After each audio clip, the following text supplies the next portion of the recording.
South Korean President Moon Jae-in, on a 4-day visit to Washington, D.C., held talks with his U.S. counterpart at the White House over a dinner of bibimbap, a traditional Korean dish. It was a prelude to the official bilateral summit between the two leaders the morning after. They are reported to have discussed a range of issues Thursday night, but according to a tweet from President Trump minutes afterwards, their talks also touched on a possible new trade deal. Our chief Blue House correspondent, Moon Connyoung, files this report from Washington.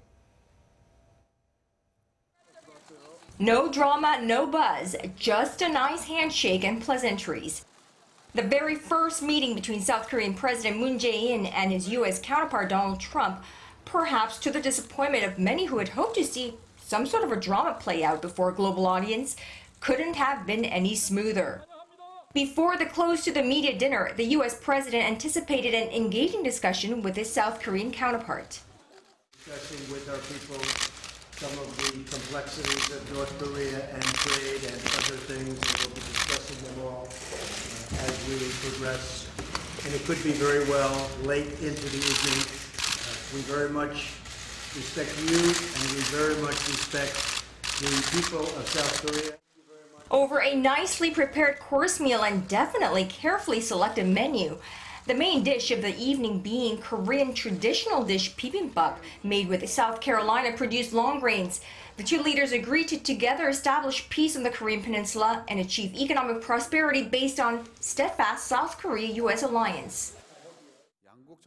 The two leaders held constructive discussions on various issues surrounding the Korean peninsula. Their talks were frank, candid, and serious all the way through, but I would like to ask for your understanding as I cannot disclose the details based on an agreement between the two countries. The senior Blue House official added that President Moon told his U.S. counterpart that if President Trump resolves North Korea's nuclear problem, it would be a great success that no other U.S. president has ever been able to do before, and Mr. Trump would become a great president.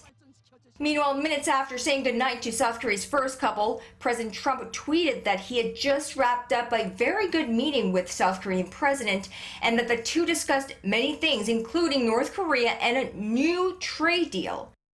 Now, when asked about this new trade deal, Mr. Moon's press team avoided giving a clear answer, alluding to a possible announcement by the two leaders after their official bilateral summit Friday morning. As they say, you grow fond eating together, wine and dine. Well, both of those things the two presidents did today. And on the eve of their first bilateral summit ever, the mood here isn't bad at all. Reporting from the U.S. Capitol, I'm Moon Connyoung, Arirang News.